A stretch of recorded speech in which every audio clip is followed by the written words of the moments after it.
حضور نے اپنے زمانے سے لے کر قیامت تک 5 ادوار ذکر کر دیے، ہماری پوری تاریخ اس میں ہے۔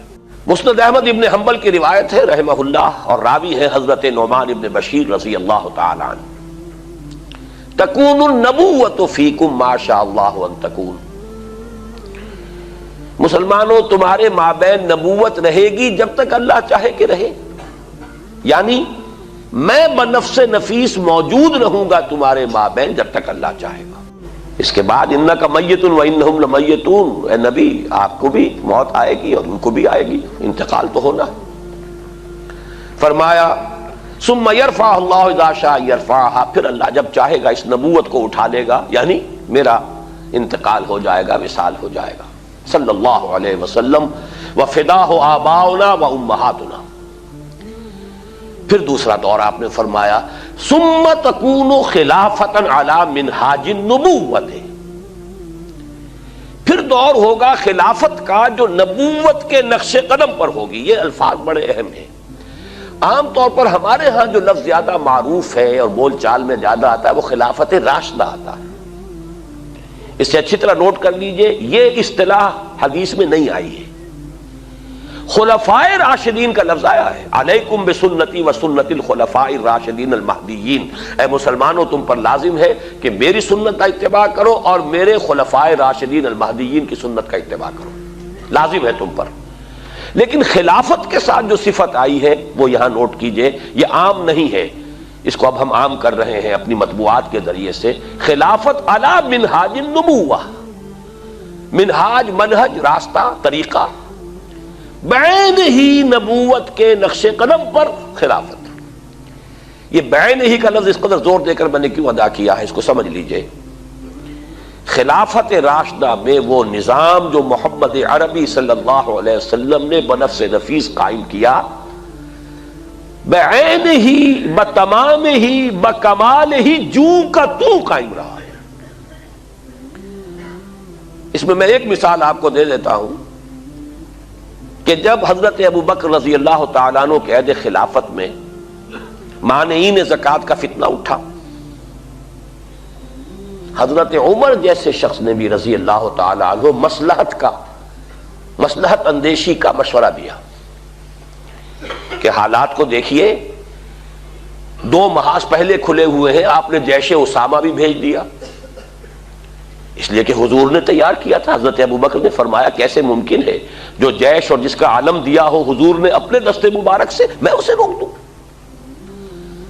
پھر جو جھوٹی نبوتوں کے دعوے دار کھڑے ہو گئے ان سے تو ہمیں لڑنا ہی ہے، ہر صورت لڑنا ہے، ان کا کفر تو بالکل واضح ہے ازہر من الشمس ہے۔ تو 2 محاذ کھلے ہوئے ہیں، مسلمانوں کے دل زخمی ہیں، مورال جو ہے پست ہے حضور کے انتقال کی وجہ سے۔ اب تیسرا محاذ نہ کھولیے، رعایت کیجئے، انہوں نے اسلام کا انکار نہیں کیا، کسی جھوٹی نبوت کا اقرار نہیں کیا، نماز کو بھی مان رہے ہیں، زکوٰۃ میں بھی یہ نہیں کہہ رہے کہ زکوٰۃ نہیں دیں گے، صرف یہ کہہ رہے ہیں کہ ہم حکومت کو نہیں دیں گے، اپنے طور پر دیں گے، خرچ کریں گے۔ تو ذرا لینینسی برتیے، مصلحت کو دیکھیے، تیسرا محاذ نہ کھولیے۔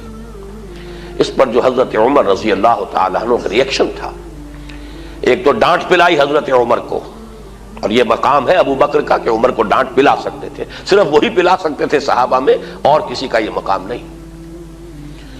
اے عمر تم جاہلیت میں تو بڑے سخت تھے، کیا ہو گیا تمہیں؟ اسلام میں اتنے نرم ہو گئے، اتنی کمزوری کا مظاہرہ کر رہے ہو۔ دوسری بات فرمائی، اور یہ ہے اصل جس کے لیے میں عرض کر رہا ہوں، ایبدل الدین وانا حی، کیا دین میں ترمیم کی جائے گی جبکہ میں ابھی زندہ ہوں؟ میرے جیتے جی دین میں ترمیم نہیں ہو سکتی۔ کس حد تک کہا ہے کہ خدا کی قسم حضور کے زمانے میں اگر یہ زکوٰۃ کے اونٹوں کے ساتھ ان کو باندھنے کی رسیاں بھی دیتے تھے، اگر یہ کہیں گے کہ اونٹ لے جاؤ رسی نہیں دیں گے تب بھی میں جنگ کروں گا۔ تو حضرت ابو بکر کی آپ دیکھیے فصاحت اور بلاغت کی بھی انتہا ہے، اس سے زیادہ تاکید کا کوئی اسلوب ہو نہیں سکتا تھا کہ اگر صرف رسی دینے سے انکار کریں گے، اب آپ بتائیے کہاں اونٹ کی قیمت، کہاں اس رسی کی قیمت؟ اتنی ترمیم بھی مجھے گوارا نہیں ہے، اور خدا کی قسم اگر کوئی اور میرے ساتھ نہیں چاہے گا میں تنہا تنہا جاؤں گا اور جنگ کروں گا۔ بہرحال میں نے یہ وضاحت کی کس لیے کہ خلافت علی منہاج النبوہ، جو کا تو خلافت کا نظام ہے کہ جو قائم رہا، جسے ہم عرف عام میں خلافت راشدہ کہتے ہیں، حدیث کی اصطلاح میں خلافہ علی منہاج النبوہ، یہ نظام دوسرا تھا۔ حضور نے فرمایا یہ بھی رہے گا جب تک اللہ چاہے گا، پھر یہ بھی ختم ہو جائے گا۔ ثم یرفع اللہ اذا شاء یرفع، پھر اسے بھی اللہ اٹھا لے گا۔ اس کے بعد آیا تیسرا دور۔ حضور کے الفاظ کیا ہے؟ ثم تکون ملکا عاضا، پھر ایک دور آئے گا ملوکیت کا، اور اس کا وصف ہوگا کاٹ کھانے والی ملوکیت۔ عض یعض یوم یعض الظالم علی یدیہ، قیامت کے دن جو ہے ظالم اور کافر جو ہے اپنی مایوسی میں حسرت کے ساتھ اپنے ہاتھوں کو کاٹ رہے ہوں گے، ہائے ہماری شامت، ہم کس راستے پر چلتے رہے کہ آج اس انجام سے دو چار ہونا پڑا۔ تو عض یعض، کاٹنا، دانتوں سے کاٹنا، کٹکھنی ملوکیت کا دور آئے گا۔ فتکون ما شاء اللہ ان تکون، پھر وہ بھی رہے گی جب تک کہ اللہ چاہے گا کہ رہے۔ ثم یرفع اللہ اذا شاء یرفع، پھر اللہ تعالیٰ جب چاہے گا اسے بھی اٹھا لے گا۔ اس سے مراد کیا ہے؟ خلافت راشدہ یا خلافت علی منہاج النبوہ کے بعد جس نظام کو عرف عام میں خلافت کہا جاتا ہے، حدیث نبوی نے اسے ملوکیت سے تعبیر کیا۔ خلافت تو ایک معنی میں ہم اس کو کہہ سکتے ہیں، یہ بھی میں کل اس نکتے پہ مزید گفتگو کروں گا جب خلافت کی حقیقت، اس کے شرائط بیان کروں گا، اس لیے کہ کتاب و سنت کی ٹوٹل بالادستی وہاں موجود تھی۔ خلافت بنو امیہ میں بھی تھی، خلافت بنو عباس میں بھی تھی، خلافت عثمانیہ میں بھی رہی ہے، لیکن یہ ہے کہ وہ نظام جو ہے دولت کی تقسیم کا نظام بدل گیا، اور یہ در حقیقت ملوکیت یوں سمجھیے کہ دور بنو امیہ جو ہے 90 برس ہے اس کے، یہ ٹرانزیشن کا ایک پیریڈ ہے، عبوری دور ہے۔ خلافت علی منہاج النبوہ سے ملوکیت تک پہنچتے پہنچتے ایک دن میں تو بات نہیں ہو گئی تھی نا۔ دور بنو امیہ جو ہے ٹرانزیٹری پیریڈ ہے، اصل ملوکیت جا کر جو جمی ہے وہ دور بنو عباس سے، جب محل بنے اور ٹھاٹھ جمے، وہ دور در حقیقت، ورنہ اس سے پہلے عربی حضارت اور بدویت جو ہے دور بنو امیہ میں برقرار تھی، لیکن بہرحال ظالم حکومت تھی، اس میں تو کوئی شک نہیں۔ میں چند اس کے اشارے کر رہا ہوں۔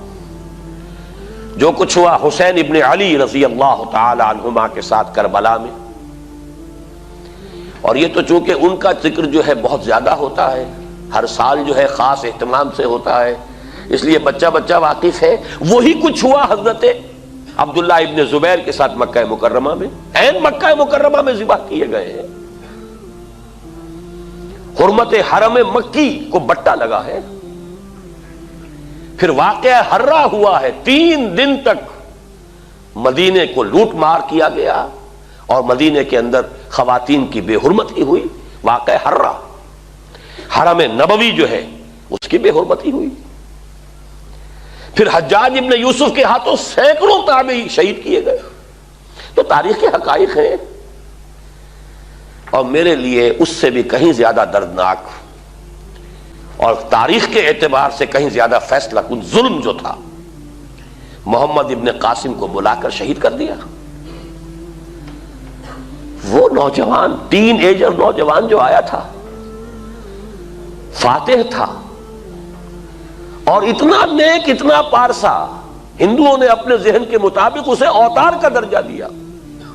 وہ تو اپنے ذہن سے سوچیں گے نا، مورتیاں بنا کر مندروں میں رکھ دی گئیں جن کو پوجا جا رہا تھا۔ ایسا نیک، اتنا صالح، اتنا پارسا، ایسا متقی، ایسا عادل حکمران، اگر کہیں انہیں موقع مل گیا ہوتا تو اسی وقت ہندوستان پورا فتح ہو جاتا۔ لیکن ملوکیت کو سب سے بڑا خطرہ لاحق ہو جاتا ہے اگر کوئی شخص اتنا پاپولر ہو گیا تو ہمیں خطرہ ہے، ہمارے اقتدار کو خطرہ ہے۔ وہاں تو سوچنے کا انداز یہ ہوگا، کیا جرم تھا محمد ابن قاسم کا؟ تاریخ خاموش ہے، بے گناہ بلایا گیا، شہید کر دیا۔